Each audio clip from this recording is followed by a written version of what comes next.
पहलगाम आतंकी हमले के बाद सभी दलों के नेताओं ने पाकिस्तान के विरुद्ध सुरक्षा मामलों की कैबिनेट समिति द्वारा की गई कार्रवाई का समर्थन किया है।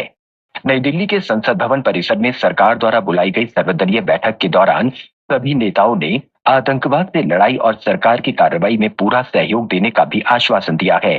संसदीय कार्य मंत्री किरण रिजिजू ने मीडिया को बताया आतंकी हमले पर चिंता व्यक्त की और समर्थन दिया है। श्री रिजिजू ने कहा कि अधिकारियों ने भविष्य में इस प्रकार की घटनाओं को रोकने के लिए किए जा रहे प्रबंधन उपायों की जानकारी दी।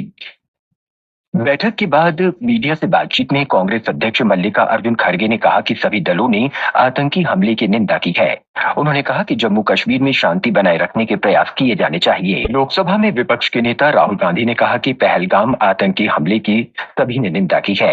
उन्होंने कहा कि विपक्ष ने सरकार को किसी तरह की कार्रवाई करने का पूरा समर्थन दिया है। द्रविड़ मुनेत्र कड़गम के सांसद तिरुचि शिवा ने भी इस हमले की निंदा की है।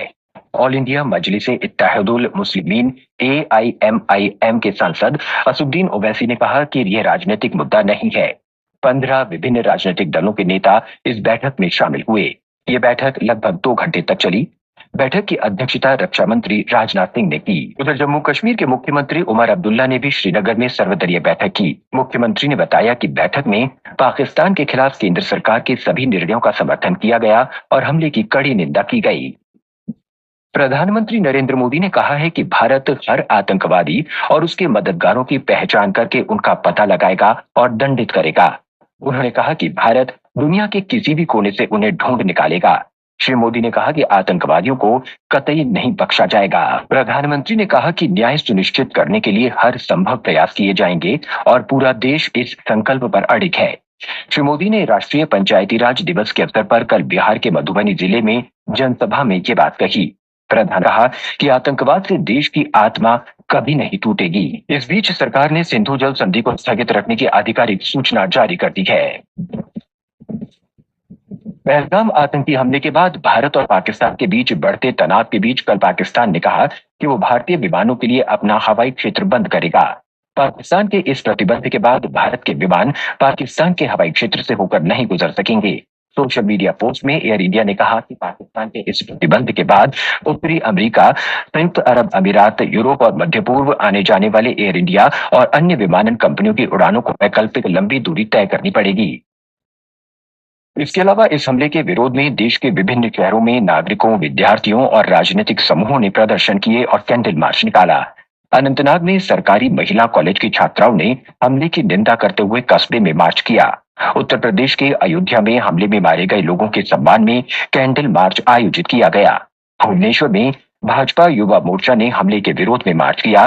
भोपाल में भी भाजपा नेताओं और कार्यकर्ताओं ने कैंडल मार्च किया। वहीं हमले के विरोध में आज राष्ट्रीय राजधानी दिल्ली के कई बाजार बंद रहेंगे। Confederation of all India traders CAIT ने हमले में मारे गए लोगों को श्रद्धांजलि देने के लिए पूर्ण बाजार बंद का आह्वान किया है। हमारे संवाददाता ने बताया है कि आज दिल्ली के 900 से अधिक बाजार बंद रहेंगे। सरकार के साथ एकजुटता प्रदर्शित करते हुए मृतकों को श्रद्धांजलि देते हुए दिल्ली के अग्रणी व्यापार संगठनों ने शहर में आज बाजार पूरी तरह से बंद रखने का आह्वान किया है। अखिल भारतीय व्यापारी परिसंघ कैट ने दिल्ली के सभी व्यापारियों से अपनी दुकान स्वैच्छिक रूप से बंद रखने और शांतिपूर्ण तरीके से बंद का पालन करने का आह्वान किया। नई दिल्ली में मीडिया से बातचीत में कैट के महासचिव और भाजपा के सांसद प्रवीण खंडेलवाल ने कहा कि ये बंद एक विरोध नहीं बल्कि श्रद्धांजलि और राष्ट्रीय एकजुटता का प्रतीक है। राष्ट्रपति द्रौपदी मुर्मू पोप फ्रांसिस के राजकीय अंतिम संस्कार में भाग लेने के लिए आज सुबह वेटिकन सिटी के लिए रवाना हो गई हैं। राष्ट्रपति मुर्मू वेटिकन सिटी की 2 दिवसीय यात्रा पर होंगी। उनके साथ संसदीय कार्य मंत्री किरण रिजिजू, अल्पसंख्यक कार्य राज्य मंत्री जॉर्ज कुरियन और गोवा विधानसभा के उपाध्यक्ष जोशुआ डिसूजा भी हैं। विदेश मंत्रालय ने एक बयान में कहा है कि राष्ट्रपति आज सेंट पीटर बेसिलिका में पोप फ्रांसिस को श्रद्धांजलि अर्पित करेंगी। राष्ट्रपति कल उनके अंतिम संस्कार में शामिल होंगी। इसमें विश्व भर के कई गणमान्य व्यक्ति भी उपस्थित रहेंगे। तेलंगाना में आज से भारत शिखर सम्मेलन की शुरुआत हो रही है। ये राज्य सरकार की पहल है। 2 दिन के इस सम्मेलन में दुनिया भर के 100 देशों से 450 से अधिक आगंतुकों के भाग लेने की उम्मीद है।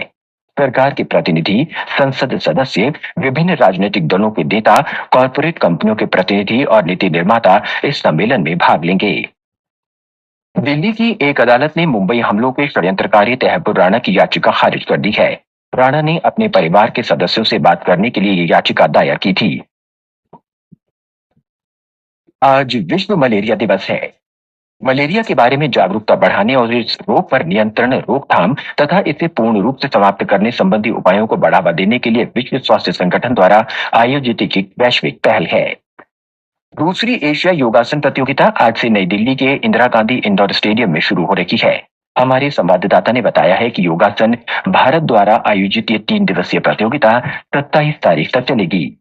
योगासन भारत द्वारा आयोजित ये 3 दिवसीय प्रतियोगिता 27 तारीख तक चलेगी। 21 एशियाई देशों के 170 से अधिक एथलीट इसमें भाग लेंगे। ये आयोजन योगासन को प्रतिस्पर्धी वैश्विक खेल के रूप में बढ़ावा देने के सरकार के प्रयासों का हिस्सा है। विश्व योगासन महासचिव डॉक्टर जयदीप आर्य ने बताया कि प्रधानमंत्री नरेंद्र मोदी ने योग को अंतर्राष्ट्रीय मंच पर स्थापित किया है और अब इसे खेल का दर्जा मिल गया है। योगासन भारत के अध्यक्ष उदित सेठ ने कहा कि योग का मतलब है स्वयं से जुड़ना और योग व्यक्ति के जीवन में संतुलन बनाने में महत्वपूर्ण भूमिका निभाता है। आईपीएल टी20 क्रिकेट में रॉयल चैलेंजर्स बेंगलुरु ने कल रात राजस्थान रॉयल्स को 11 रन से हरा दिया। रॉयल चैलेंजर्स बेंगलुरु ने 20 ओवर में 5 विकेट के नुकसान पर 205 रन बनाए। जवाब में राजस्थान रॉयल्स निर्धारित 20 ओवर में 9 विकेट खोकर 194 रन की बना पाई। प्रतियोगिता में आज चेन्नई सुपर किंग्स का सामना सनराइजर्स हैदराबाद से होगा। ये मैच चेन्नई में शाम 7:30 बजे से खेला जाएगा।